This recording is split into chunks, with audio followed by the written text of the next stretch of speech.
ਨਾਮ ਸ੍ਰੀ ਵਾਹਿਗੁਰੂ ਸਾਹਿਬ ਜੀ।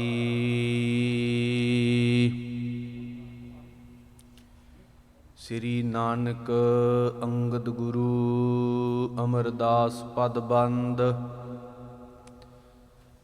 ਰਾਮਦਾਸ ਅਰਜਨ ਗੁਰੂ ਬਰ ਸ੍ਰੀ ਹਰਗੋਬਿੰਦ।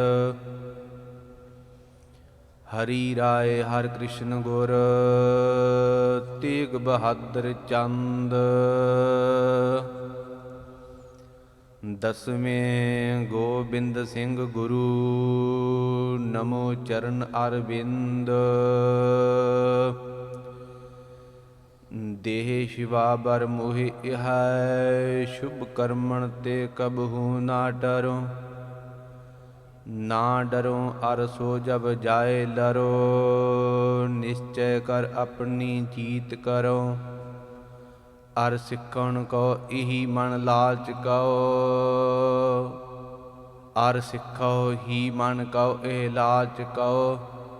ਜਬ ਆਪ ਕੀ ਔਧ ਨਿਦਾਨ ਬਣੈ ਅਤ ਹੀ ਰਣਮੈ ਤਬ ਜੂਝ ਮਰੋ। ਹਕ ਹਕ ਆਦੇਸ਼ ਗੁਰੂ ਗੋਬਿੰਦ ਸਿੰਘ। ਬਾਦਸ਼ਾਹ ਦਰਵੇਸ਼ ਗੁਰੂ ਗੋਬਿੰਦ ਸਿੰਘ। ਹਕ ਹਕ ਆਗਾਹ ਗੁਰੂ ਗੋਬਿੰਦ ਸਿੰਘ। ਸ਼ਾਹੇ ਸ਼ਹਿਨਸ਼ਾਹ ਗੁਰੂ ਗੋਬਿੰਦ ਸਿੰਘ।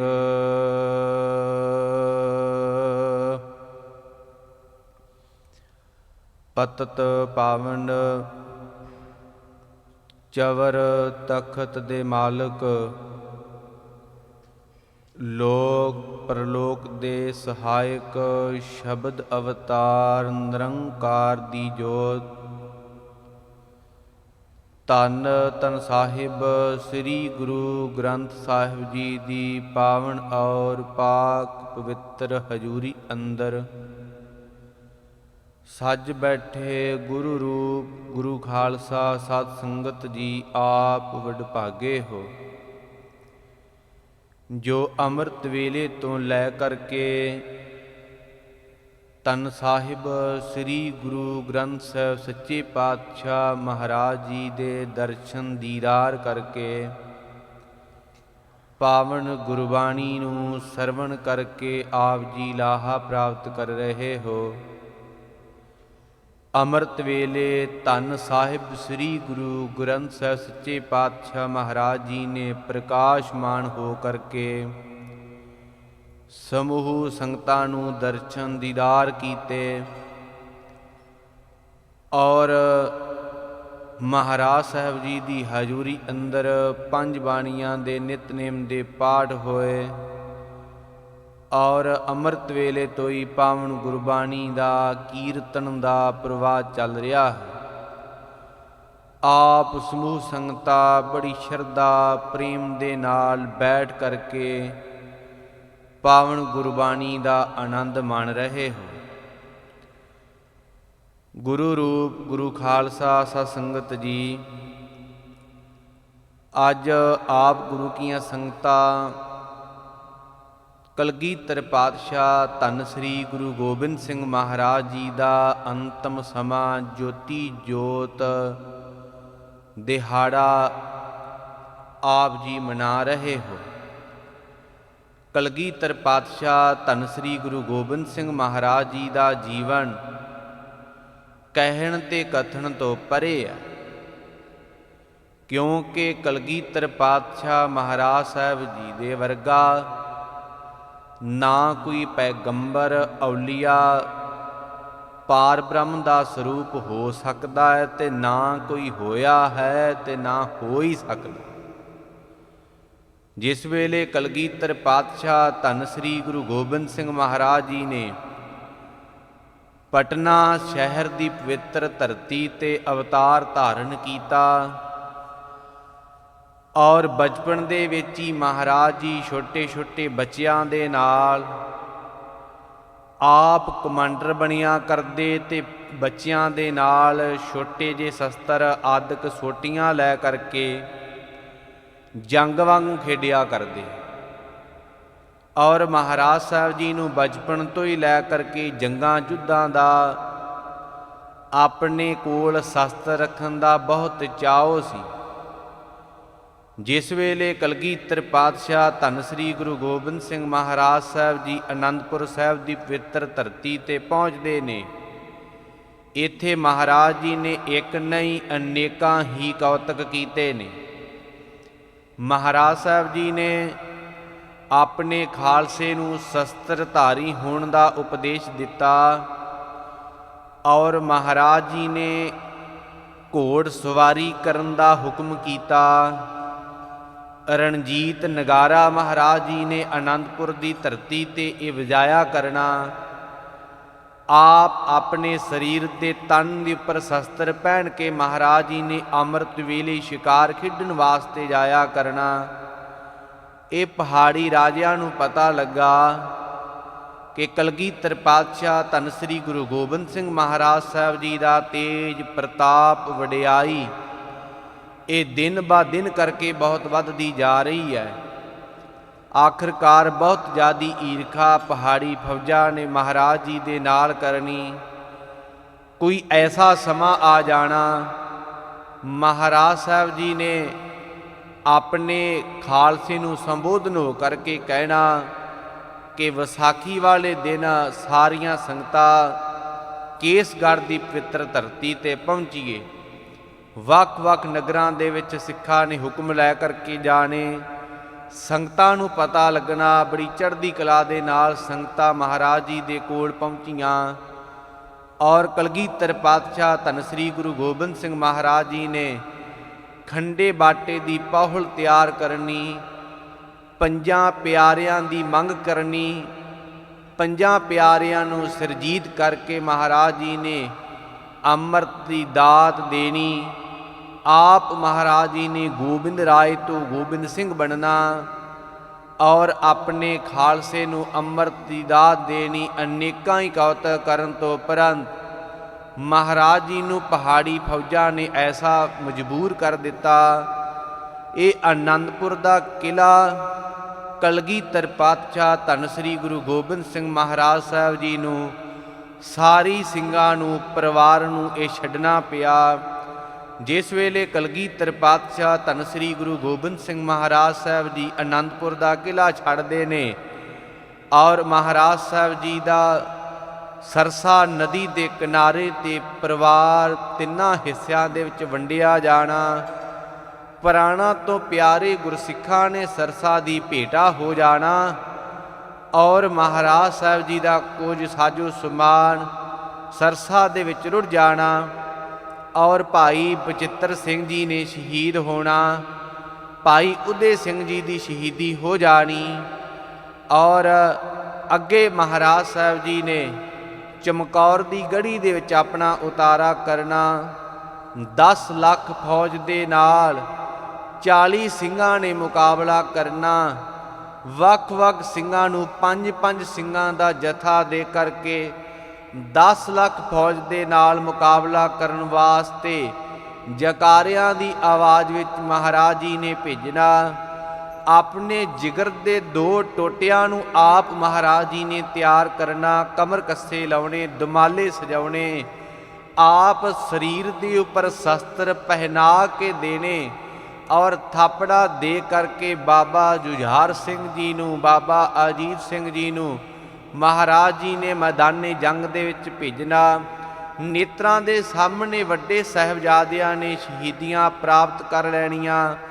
ਆਖਰਕਾਰ ਸਿੰਘਾਂ ਨੇ ਹੁਕਮ ਕਰਨਾ, ਬੇਨਤੀ ਕਰਨੀ, ਮਹਾਰਾਜ ਆਪ ਜੀ ਕਿਰਪਾ ਕਰੋ, ਇਸ ਗੜੀ ਨੂੰ ਛੱਡ ਦਿਓ। ਮਹਾਰਾਜ ਜੀ ਨੇ ਸਿੰਘਾਂ ਦਾ ਬਚਨ ਮੰਨ ਕੇ ਚਮਕੌਰ ਦੀ ਗੜੀ ਨੂੰ ਛੱਡਣਾ। ਅੱਗੇ ਮਾਛੀਵਾੜੇ ਦੇ ਜੰਗਲਾਂ ਦੇ ਵਿੱਚ ਹੁੰਦੇ ਹੋਏ ਮਹਾਰਾਜ ਸਾਹਿਬ ਜੀ ਉਚਦਾ ਪੀਰ ਰਾਏ ਕੱਲੇ ਕੋਲ ਦੀਨੇ ਕਾਂਗੜ ਔਰ ਮਹਾਰਾਜ ਸਾਹਿਬ ਜੀ ਨੇ ਜਫਰਨਾਮਾ ਉਚਾਰਨ ਕਰਨਾ। ਲਵੇਰਾ ਇਤਿਹਾਸ ਹੈ। ਆਖਰਕਾਰ ਮਹਾਰਾਜ ਜੀ ਨੇ ਨਾਂਦੇੜ ਦੀ ਪਵਿੱਤਰ ਧਰਤੀ ਨੂੰ ਜਾਣ ਦਾ ਮਨ ਬਣਾਇਆ। ਨਾਂਦੇੜ ਦੀ ਪਵਿੱਤਰ ਧਰਤੀ ਤੇ ਕਲਗੀਧਰ ਪਾਤਸ਼ਾਹ ਧੰਨ ਸ੍ਰੀ ਗੁਰੂ ਗੋਬਿੰਦ ਸਿੰਘ ਮਹਾਰਾਜ ਜੀ ਨੇ ਆਪਣਾ ਉਤਾਰਾ ਕਰਨਾ।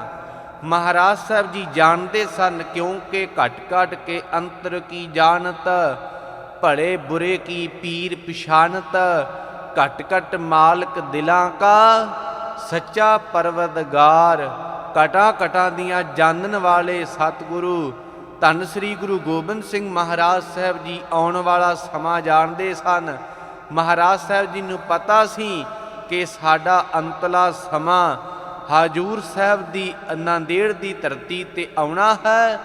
ਅਸੀਂ ਹਜੂਰ ਸਾਹਿਬ ਦੀ ਪਵਿੱਤਰ ਧਰਤੀ ਤੇ ਆਪਣਾ ਸਰੀਰ ਰੂਪੀ ਚੋਲਾ ਤਿਆਗ ਦੇਣਾ ਹੈ। ਅਸੀਂ ਸਰੀਰ ਕਰਕੇ ਸੰਗਤਾਂ ਤੋਂ ਓਲੇ ਹੋ ਜਾਣਾ ਹੈ। ਹੋਰ ਵੀ ਕੌਤਕ ਕਲਗੀਧਰ ਪਾਤਸ਼ਾਹ ਧੰਨ ਸ੍ਰੀ ਗੁਰੂ ਗੋਬਿੰਦ ਸਿੰਘ ਮਹਾਰਾਜ ਜੀ ਨੇ ਕਰਨੇ। ਧੰਨ ਸ੍ਰੀ ਗੁਰੂ ਨਾਨਕ ਦੇਵ ਮਹਾਰਾਜ ਸਾਹਿਬ ਜੀ ਤੋਂ ਵਿਛੜਿਆ ਹੋਇਆ ਮੂਲਾ ਖੱਤਰੀ, ਜਿਸ ਵੇਲੇ ਮਹਾਰਾਜ ਧੰਨ ਸ੍ਰੀ ਗੁਰੂ ਨਾਨਕ ਦੇਵ ਮਹਾਰਾਜ ਸਾਹਿਬ ਜੀ ਮੂਲੇ ਖੱਤਰੀ ਨੂੰ ਮਿਲਣ ਵਾਸਤੇ ਗਏ, ਅੱਗੋਂ ਮੂਲੇ ਦੀ ਘਰਵਾਲੀ ਨੂੰ ਪੁੱਛਿਆ ਕਿ ਸਾਡਾ ਮਿੱਤਰ ਕਿੱਥੇ ਆ। ਉਹਨੇ ਕਹਿ ਦੇਣਾ ਕਿ ਉਹ ਇੱਥੇ ਨਹੀਂ ਹੈਗੇ, ਪਰ ਮੂਲੇ ਨੇ ਉਹ ਪਾਥੀਆਂ ਵਾਲੀ ਕੋਠੜੀ ਦੇ ਵਿੱਚ ਲੁਕ ਜਾਣਾ। ਮਹਾਰਾਜ ਜੀ ਨੇ ਸਹਿਜ ਸੁਭਾਈ ਬਚਨ ਕਰ ਦੇਣਾ ਕਿ ਜੇ ਨਹੀਂ ਹੈਗਾ ਤੇ ਫਿਰ ਨਹੀਂ ਹੈਗਾ। ਮੂਲੇ ਨੂੰ ਉਹ ਕੋਠੜੀ ਦੇ ਵਿੱਚੋਂ ਸੱਪ ਲੜ ਜਾਣਾ ਤੇ ਮੌਤ ਹੋ ਜਾਣੀ। ਆ ਕੇ ਮਹਾਰਾਜ ਜੀ ਨੂੰ ਮਿਲਣਾ, ਪਰ ਬਚਨ ਕਰ ਦੇਣਾ ਕਿ ਅਸੀਂ ਹੁਣ ਇਹਨੂੰ ਜਿਉਂਦਾ ਨਹੀਂ ਕਰ ਸਕਦੇ, ਅਸੀਂ 10ਵਾਂ ਜਾਮਾ ਧਾਰਨ ਕਰਕੇ ਆਵਾਂਗੇ, ਫਿਰ ਅਸੀਂ ਇਹਦਾ ਉਦਾਰ ਕਰਾਂਗੇ। ਮਹਾਰਾਜ ਜੀ ਨੇ ਹਜੂਰ ਸਾਹਿਬ ਦੀ ਪਵਿੱਤਰ ਧਰਤੀ ਤੇ ਸਹਿ ਦੀ ਜੂਨ ਦੇ ਵਿੱਚ ਪਏ ਹੋਏ ਮੂਲੇ ਖੱਤਰੀ ਦਾ ਉਦਾਰ ਕਰਨਾ। ਸਹਿ ਦੀ ਜੂਨ ਵਿੱਚ ਪਿਆ ਹੋਇਆ ਮੂਲਾ ਖੱਤਰੀ ਮਹਾਰਾਜ ਜੀ ਦੇ ਕਦੀ ਅੱਗੇ ਕਦੀ ਪਿੱਛੇ ਹੁੰਦਾ ਹੈ। ਮਹਾਰਾਜ ਸਾਹਿਬ ਜੀ ਆਪਣੇ ਪੱਥੇ ਦੇ ਵਿੱਚੋਂ ਸਵਰਨਮੁਖੀ ਤੀਰ ਕੱਢਦੇ ਨੇ ਔਰ ਮਹਾਰਾਜ ਸਾਹਿਬ ਜੀ ਦੇਖਦੇ ਨੇ ਤੇ ਉਹ ਸਵਰਨਮੁਖੀ ਤੀਰ ਸਹਿ ਦੇ ਵਿੱਚ ਮਾਰਦੇ ਨੇ। ਔਰ ਸਿੰਘਾਂ ਦੇ ਮਨ ਦੇ ਵਿੱਚ ਇਹ ਵਿਚਾਰ ਆਈ, ਬੇਨਤੀ ਕੀਤੀ, ਮਹਾਰਾਜ ਇਹ ਐਸਾ ਸੁੰਦਰ ਤੀਰ ਆਪ ਜੀ ਨੇ ਛੋਟੇ ਜਾਨਵਰ ਦੇ ਉੱਪਰ ਹੀ ਚਲਾ ਦਿੱਤਾ। ਸਾਰੀ ਕਹਾਣੀ ਮਹਾਰਾਜ ਸਾਹਿਬ ਜੀ ਨੇ ਆਪਣੇ ਗੁਰਸਿੱਖਾਂ ਨੂੰ ਦੱਸਣੀ ਔਰ ਮੂਲੇ ਖੱਤਰੀ ਦਾ ਉਦਾਰ ਕਰਨਾ। ਔਰ ਮਾਧੋ ਦਾਸ ਵਰਗਿਆਂ ਦੇ ਡੇਰੇ ਦੇ ਵਿੱਚ ਮਹਾਰਾਜ ਜੀ ਨੇ ਜਾਣਾ। ਜੈਤ ਰਾਮ ਵਰਗਿਆਂ ਨੇ ਬਚਨ ਵੀ ਕਰਨਾ ਕਿ ਮਹਾਰਾਜ ਸਾਹਿਬ ਜੀ ਆਪ ਜੀ ਉਹਨਾਂ ਦੇ ਡੇਰੇ ਵਿੱਚ ਨਾ ਜਾਇਓ, ਕਿਉਂਕਿ ਉਹ ਬਹੁਤ ਪੁੱਜੇ ਸਾਧੂ ਨੇ। ਜਿਹੜਾ ਵੀ ਉਹਨਾਂ ਦੇ ਡੇਰੇ ਵਿੱਚ ਚਲਿਆ ਜਾਂਦਾ ਹੈ, ਪਲੰਗੇ ਦੇ ਉੱਪਰ ਬੈਠਦਾ ਹੈ, ਉਹ ਐਸੇ ਸਾਧੂ ਨੇ, ਉਹਨਾਂ ਕੋਲ ਇੰਨੀ ਸ਼ਕਤੀ ਹੈ, ਉਹ ਪਲੰਗਾ ਪੁੱਠਾ ਕਰਕੇ ਮਾਰਦੇ। ਮਹਾਰਾਜ ਸਾਹਿਬ ਜੀ ਜਾਣਦੇ ਸਨ, ਪਤਾ ਸੀ ਮਹਾਰਾਜ ਸਾਹਿਬ ਜੀ ਨੂੰ ਕਿ ਮਾਧੋ ਦਾਸ ਤੋਂ ਇਹਨੂੰ ਬੰਦਾ ਸਿੰਘ ਬਹਾਦਰ ਬਣਾ ਕੇ ਪੰਜਾਬ ਵੱਲ ਤੋਰਨਾ ਹੈ, ਇਹਨੇ ਸਿੱਖ ਕੌਮ ਦੀ ਅਗਵਾਈ ਕਰਨੀ ਹੈ। ਜਿਸ ਵੇਲੇ ਮਹਾਰਾਜ ਸਾਹਿਬ ਜੀ ਬਾਬਾ ਬੰਦਾ ਸਿੰਘ ਜੀ ਬਹਾਦਰ ਮਾਧੋ ਦਾਸ ਦੇ ਡੇਰੇ ਦੇ ਵਿੱਚ ਪਹੁੰਚਦੇ ਨੇ ਔਰ ਬਹੁਤ ਯਤਨ ਕਰਦਾ ਹੈ, ਪਰ ਪਲੰਗਾ ਰਤਾ ਮਾਤਰ ਵੀ ਨਹੀਂ ਹਿਲਦਾ। ਆਖਰਕਾਰ ਢਹਿ ਕੇ ਚਰਨੀ ਪਿਆ, ਬੇਨਤੀ ਕੀਤੀ, ਮਹਾਰਾਜ ਸਾਹਿਬ ਜੀ ਕਿਰਪਾ ਕਰਕੇ ਬਖਸ਼ ਲਵੋ, ਮੈਨੂੰ ਨਹੀਂ ਸੀ ਪਤਾ ਕਿ ਆਪ ਜੀ ਅੱਲਾਹ ਤਾਲਾ ਪਰਮਾਤਮਾ ਦਾ ਸਰੂਪ ਹੋ। ਔਰ ਉਸ ਵੇਲੇ ਕਲਗੀਧਰ ਪਾਤਸ਼ਾਹ ਧੰਨ ਸ੍ਰੀ ਗੁਰੂ ਗੋਬਿੰਦ ਸਿੰਘ ਮਹਾਰਾਜ ਸਾਹਿਬ ਜੀ ਨੇ ਬਾਬਾ ਬੰਦਾ ਸਿੰਘ ਬਹਾਦਰ ਨੂੰ 25 ਸਿੰਘਾਂ ਦਾ ਜਥਾ ਦੇ ਕਰਕੇ ਔਰ ਸ਼ਸਤਰ ਦੇ ਕਰਕੇ ਔਰ ਮਹਾਰਾਜ ਸਾਹਿਬ ਜੀ ਨੇ ਥਾਪੜਾ ਦੇ ਕੇ ਪੰਜਾਬ ਵੱਲ ਬਾਬਾ ਬੰਦਾ ਸਿੰਘ ਜੀ ਬਹਾਦਰ ਨੂੰ ਸਿੱਖ ਕੌਮ ਦੀ ਅਗਵਾਈ ਕਰਨ ਵਾਸਤੇ ਤੋਰਿਆ। ਔਰ ਆਖਰਕਾਰ ਮਹਾਰਾਜ ਸਾਹਿਬ ਜੀ ਨੇ ਆਪਣਾ ਅੰਤਲਾ ਸਮਾਂ ਨਜ਼ਦੀਕ ਜਾਣਿਆ। ਮਾਤਾ ਸਾਹਿਬ ਜੀ ਮਾਤਾ ਸਾਹਿਬ ਕੌਰ ਜੀ ਨੂੰ ਵੀ ਮਹਾਰਾਜ ਸਾਹਿਬ ਜੀ ਨੇ ਕਹਿਣਾ ਕਿ ਤੁਸੀਂ ਵੀ ਪੰਜਾਬ ਦਿੱਲੀ ਵੱਲ ਚਲੇ ਜਾਓ, ਪਰ ਮਾਤਾ ਜੀ ਨੇ ਬੇਨਤੀ ਕਰਨੀ ਕਿ ਹਜੂਰ ਆਪ ਜੀ ਦੇ ਦਰਸ਼ਨਾਂ ਤੋਂ ਬਿਨਾਂ ਅਸੀਂ ਰਹਿ ਨਹੀਂ ਸਕਦੇ, ਆਪ ਜੀ ਦੇ ਦਰਸ਼ਨ ਕਰਨ ਤੋਂ ਬਿਨਾਂ ਅਸੀਂ ਪ੍ਰਸ਼ਾਦਾ ਪਾਣੀ ਕੋਈ ਜਲ ਪਾਣੀ ਨਹੀਂ ਛਕਦੇ। ਪਰ ਮਹਾਰਾਜ ਸਾਹਿਬ ਜੀ ਆਪ ਜੀ ਕਹਿੰਦੇ ਹੋ ਪੰਜਾਬ ਚਲੇ ਜਾਓ, ਪਰ ਦਰਸ਼ਨਾਂ ਤੋਂ ਬਿਨਾਂ ਕਿਵੇਂ ਰਹਾਂਗੇ।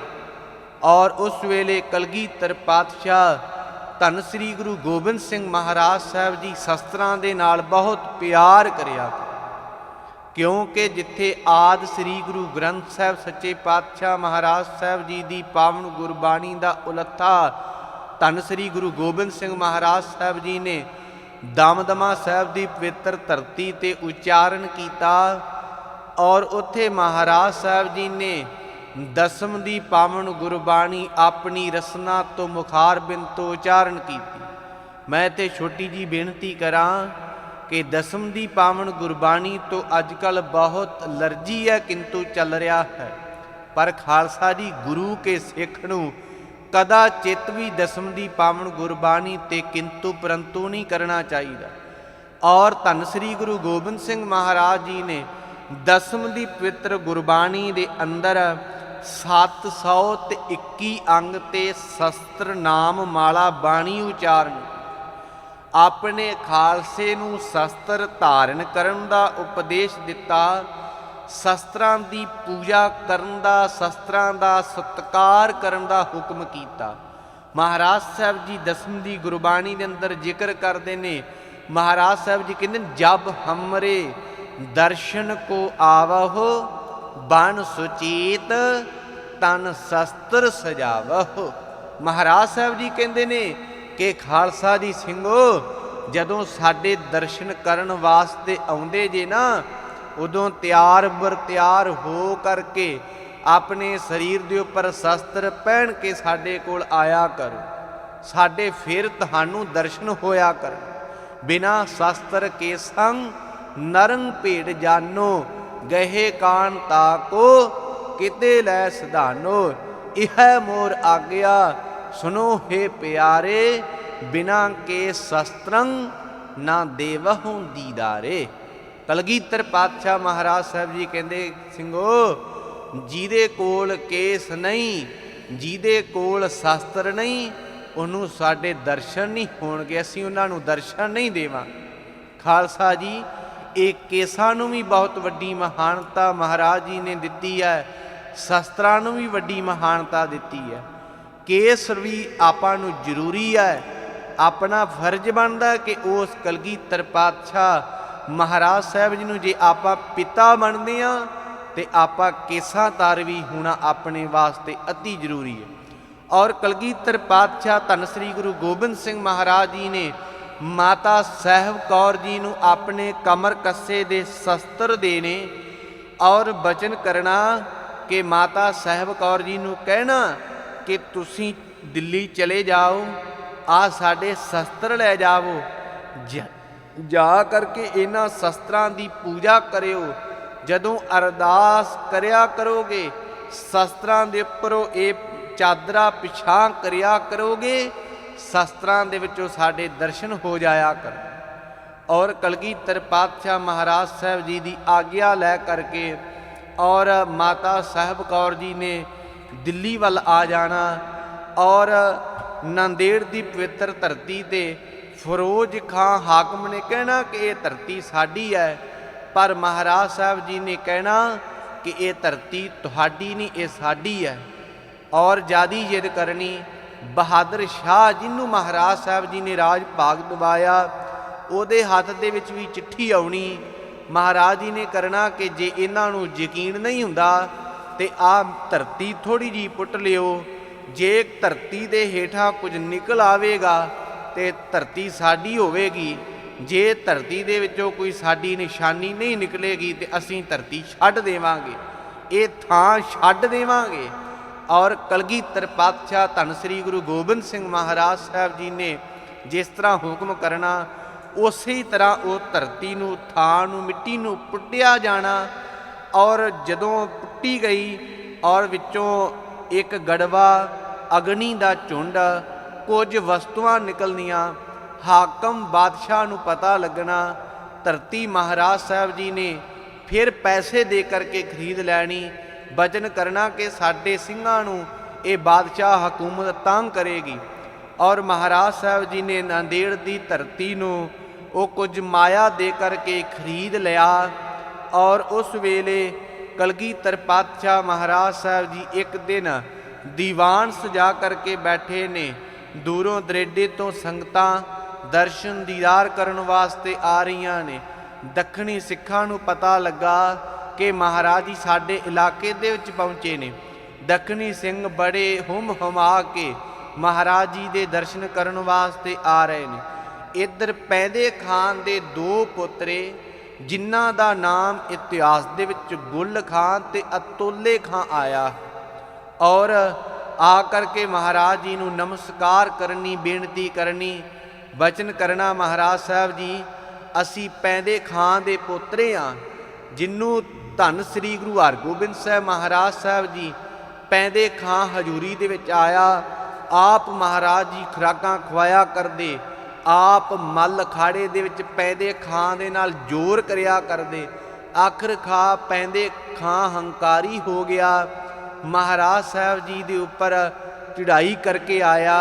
ਛੇਵੇਂ ਪਾਤਸ਼ਾਹ ਧੰਨ ਸ੍ਰੀ ਗੁਰੂ ਹਰਗੋਬਿੰਦ ਸਾਹਿਬ ਸੱਚੇ ਪਾਤਸ਼ਾਹ ਮਹਾਰਾਜ ਸਾਹਿਬ ਜੀ ਹੱਥੋਂ ਪੈਦੇ ਖਾਂ ਮਾਰਿਆ ਜਾਣਾ।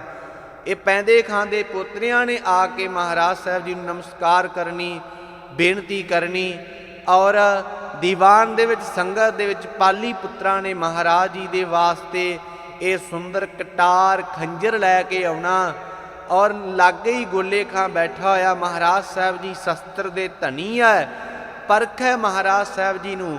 ਦੇਖਦੇ ਨੇ ਹੱਥ ਦੇ ਵਿੱਚ ਮਹਾਰਾਜ ਜੀ ਨੇ ਉਹ ਖੰਜਰ ਨੂੰ ਪਕੜਿਆ ਹੋਇਆ ਹੈ, ਦੇਖ ਰਹੇ ਨੇ ਬਹੁਤ ਸੁੰਦਰ ਖੰਜਰ ਬਣੀ ਹੈ। ਮਹਾਰਾਜ ਸਾਹਿਬ ਜੀ ਨੇ ਕਿਹਾ ਕਿ ਗੋਲੇ ਖਾਂ ਆ ਦੇਖ, ਜਿਹੜੀ ਖੰਜਰ ਹੈ ਕਟਾਰ ਹੈ ਵਧੀਆ ਹੈ। ਔਰ ਉਸ ਵੇਲੇ ਗੋਲੇ ਖਾਂ ਨੇ ਹੱਥ ਦੇ ਵਿੱਚ ਪਕੜਨੀ, ਮਹਾਰਾਜ ਜੀ ਨੇ ਕਹਿਣਾ ਗੋਲੇ ਖਾਂ ਇਹ ਤੂੰ ਹੱਥ ਦੇ ਵਿੱਚ ਖੰਜਰ ਨੂੰ ਪਕੜਿਆ ਹੋਇਆ ਹੈ, ਤੇ ਜੇ ਤੇਰੇ ਸਾਹਮਣੇ ਕੋਈ ਤੇਰਾ ਵੈਰੀ ਦੁਸ਼ਮਣ ਆਵੇਗਾ ਤੇ ਤੂੰ ਖੰਜਰ ਦੇ ਨਾਲ ਇਹਨੂੰ ਮਾਰ ਲਵੇਂਗਾ। ਗੋਲੇ ਖਾਂ ਨੇ ਬੜੇ ਹੰਕਾਰ ਦੇ ਨਾਲ ਕਿਹਾ ਮਹਾਰਾਜ ਇਹ ਖੰਜਰ ਮੇਰੇ ਹੱਥ ਦੇ ਵਿੱਚ ਹੋਵੇ ਤੇ ਮੇਰਾ ਦੁਸ਼ਮਣ ਮੇਰੇ ਸਾਹਮਣੇ ਹੋਵੇ ਤੇ ਮੈਂ ਖੰਜਰ ਦਾ ਵਾਰ ਕਰਾਂਗਾ ਤੇ ਦੁਸ਼ਮਣ ਨੂੰ ਸਾਹ ਵੀ ਨਹੀਂ ਲੈਣ ਦੇਵਾਂਗਾ, ਇੱਕ ਹੀ ਵਾਰ ਦੇ ਨਾਲ ਮੈਂ ਮਾਰ ਦੇਵਾਂਗਾ। ਮਹਾਰਾਜ ਸਾਹਿਬ ਜੀ ਜਾਣਦੇ ਸਨ। ਆਖਰਕਾਰ ਉਹ ਸਮਾਂ ਆ ਗਿਆ। ਮਹਾਰਾਜ ਸਾਹਿਬ ਜੀ ਇੱਕ ਦਿਨ ਰਹਿਰਾਸ ਸਾਹਿਬ ਜੀ ਦੇ ਪਾਠ ਤੋਂ ਉਪਰੰਤ ਆਪਣੇ ਤੰਬੂ ਦੇ ਵਿੱਚ ਬਿਰਾਜਮਾਨ ਨੇ, ਔਰ ਗੋਲੇ ਖਾਂ ਤੇ ਅਤੁੱਲੇ ਖਾਂ ਮਹਾਰਾਜ ਜੀ ਦੀ ਹਜ਼ੂਰੀ ਦੇ ਵਿੱਚ ਰਿਹਾ ਕਰਦੇ। ਸਿੰਘਾਂ ਨੇ ਕੋਈ ਜ਼ਿਆਦਾ ਮਨ ਦੇ ਨਾਲ ਵਿਚਾਰ ਨਾ ਕੀਤੀ ਕਿ ਆਮ ਹੀ ਸਿੰਘਾਂ ਵਿੱਚ ਰਹਿੰਦੇ ਨੇ, ਪਤਾ ਨਹੀਂ ਸੀ ਕਿ ਇਹਨਾਂ ਨੇ ਮਹਾਰਾਜ ਸਾਹਿਬ ਜੀ ਦੇ ਕੋਲ ਹੀ ਰਹਿ ਕਰਕੇ ਮਹਾਰਾਜ ਜੀ ਦੇ ਨਾਲ ਹੀ ਇਹਨਾਂ ਨੇ ਧੱਕਾ ਕਰਨਾ ਹੈ। ਔਰ ਸਿੰਘ ਵੀ ਤੰਬੂ ਦੇ ਵਿੱਚ ਨਾ ਰਹੇ, ਆਪਣੇ ਆਸਨਾਂ ਤੇ ਚਲੇ ਗਏ, ਤੰਬੂ ਦੇ ਵਿੱਚੋਂ ਬਾਹਰ ਆ ਗਏ। ਇਹ ਗੋਲੇ ਖਾਂ ਤੇ ਅਤੁੱਲੇ ਖਾਂ ਤੰਬੂ ਦੇ ਵਿੱਚ ਹੀ ਬੈਠੇ ਰਹੇ। ਔਰ ਉਸ ਵੇਲੇ ਮਹਾਰਾਜ ਸਾਹਿਬ ਜੀ ਬਿਰਾਜੇ ਹੋਏ ਨੇ ਪਲੰਘੇ ਦੇ ਉੱਪਰ। ਮਹਾਰਾਜ ਸਾਹਿਬ ਜੀ ਨੇ ਆਪਣੀ ਕਰਵਟ ਬਦਲੀ, ਇਹਨਾਂ ਵੱਲ ਨੂੰ ਪਿੱਛਾ ਕੀਤਾ। ਇਹਨਾਂ ਨੇ ਮੌਕਾ ਦੇਖਿਆ, ਉਹ ਖੰਜਰ ਨੂੰ ਕੱਢਿਆ, ਦੇਖਿਆ ਕਿ ਐਦੋਂ ਹੋਰ ਕੋਈ ਮੌਕਾ ਵਧੀਆ ਨਹੀਂ ਮਿਲ ਸਕਦਾ, ਹੋ ਨਾ ਸਕੇ ਮਹਾਰਾਜ ਜੀ ਦੇ ਉੱਪਰ ਇਹ ਖੰਜਰ ਦਾ ਵਾਰ ਕੀਤਾ ਜਾਵੇ, ਮਹਾਰਾਜ ਜੀ ਨੂੰ ਮਾਰ ਦਿੱਤਾ ਜਾਵੇ। ਔਰ ਇਹਨਾਂ ਨੇ ਖੰਜਰ ਨੂੰ ਕੱਢਿਆ, ਔਰ ਇਤਿਹਾਸ ਦੱਸਦਾ ਕਿ 3 ਵਾਰ ਕੀਤੇ ਨੇ, ਤੀਜਾ ਵਾਰ ਲੱਗਾ ਹੈ, ਪਰ ਮਹਾਰਾਜ ਸਾਹਿਬ ਜੀ ਦੇ ਉੱਪਰ ਇਹ ਖੰਜਰ ਮਾਰ ਦਿੱਤੀ। ਵੱਖੀ ਦੇ ਵਿੱਚ ਉਹ ਖੰਜਰ ਵੱਗੀ, ਖੂਨ ਦਾ ਫੁਹਾਰਾ ਵਹਿ ਤੁਰਿਆ, ਪਰ ਫੁਰਤੀਲੇ ਸਤਿਗੁਰੂ ਸ਼ਸਤਰ ਦੇ ਧਨੀ ਸਤਿਗੁਰੂ ਮਹਾਰਾਜ ਸਾਹਿਬ ਜੀ ਦੀ ਸਰਾਣੇ ਹੀ ਤਲਵਾਰ ਪਈ ਹੈ, ਤੇਗ ਪਈ ਹੈ। ਮਹਾਰਾਜ ਸਾਹਿਬ ਜੀ ਬੜੇ ਵੀਰ ਰਸ ਦੇ ਵਿੱਚ ਆਏ। ਮਹਾਰਾਜ ਸਾਹਿਬ ਜੀ ਨੇ ਉਹ ਤਲਵਾਰ ਨੂੰ ਪਕੜਿਆ। ਮਹਾਰਾਜ ਜੀ ਨੇ ਉਹ ਤਲਵਾਰ ਦੇ ਨਾਲ ਗੋਲੇ ਖਾਂ ਦੇ ਉੱਪਰ ਵਾਰ ਕੀਤਾ, ਸਿਰ ਕੱਦੂ ਵਾਂਗ ਝੜਕਾ ਦਿੱਤਾ, ਔਰ ਗੋਲੇ ਖਾਂ ਦੀ ਮੌਤ ਹੋ ਗਈ। ਅਤੁੱਲੇ ਖਾਂ ਭੱਜਣ ਲੱਗਾ, ਪਰ ਬਾਹਰ ਸਿੰਘਾਂ ਨੇ ਅਤੁੱਲੇ ਖਾਂ ਨੂੰ ਵੀ ਵੱਢ ਦਿੱਤਾ, ਮਾਰ ਦਿੱਤਾ।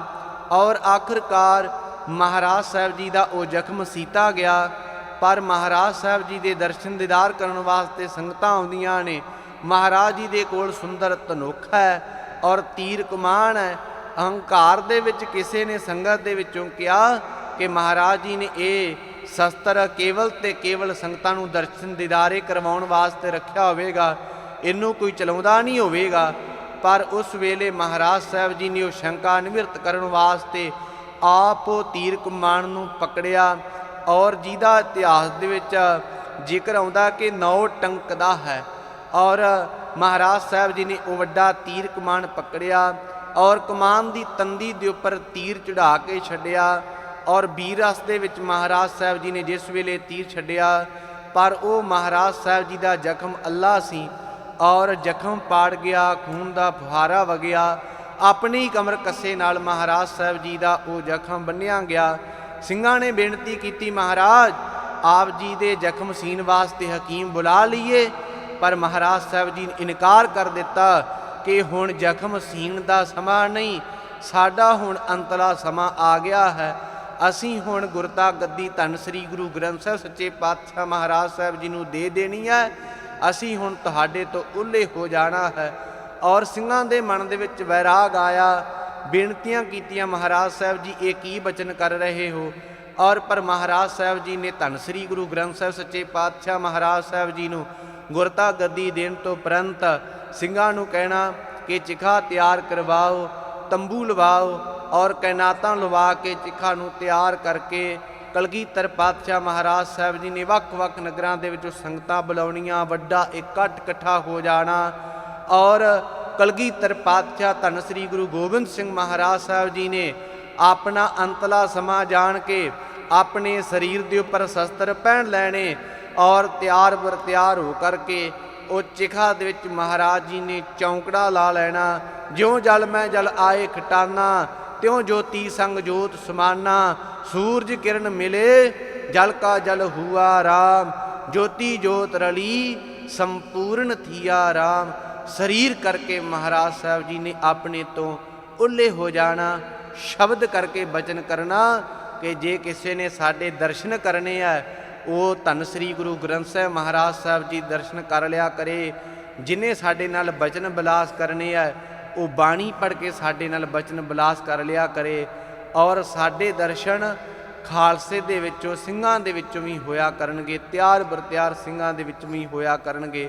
ਔਰ ਤਬੇਲੇ ਦੇ ਵਿੱਚੋਂ ਮਹਾਰਾਜ ਸਾਹਿਬ ਜੀ ਨੇ ਘੋੜਿਆਂ ਉੱਪਰ ਕਾਠੀਆਂ ਵੀ ਪਾਉਣੀਆਂ ਔਰ ਮਹਾਰਾਜ ਸਾਹਿਬ ਜੀ ਨੇ ਸਾਣਦੇ ਹੀ ਉਹ ਸੱਚਖੰਡ ਪਿਆਨਾ ਕਰ ਲੈਣਾ। ਸਿੰਘਾਂ ਨੇ ਤਬੇਲੇ ਦੇ ਵਿੱਚ ਜਾ ਕੇ ਦੇਖਣਾ ਉਹ ਘੋੜਾ ਵੀ ਨਹੀਂ ਹੋਣਾ। ਔਰ ਇਸ ਤਰ੍ਹਾਂ ਮਹਾਰਾਜ ਸਾਹਿਬ ਜੀ ਨੇ ਆਪਣਾ ਅੰਤਲਾ ਸਮਾਂ ਸਿੰਘਾਂ ਦੇ ਸਾਹਮਣੇ ਜਿਹੜਾ ਹੈ ਉਹ ਆਪਣਾ ਜੀਵਨ ਬਤੀਤ ਕੀਤਾ ਹੈ। ਮਹਾਰਾਜ ਸਾਹਿਬ ਜੀ ਦਾ ਬਹੁਤ ਇਤਿਹਾਸ ਲਵੇਰਾ ਹੈ।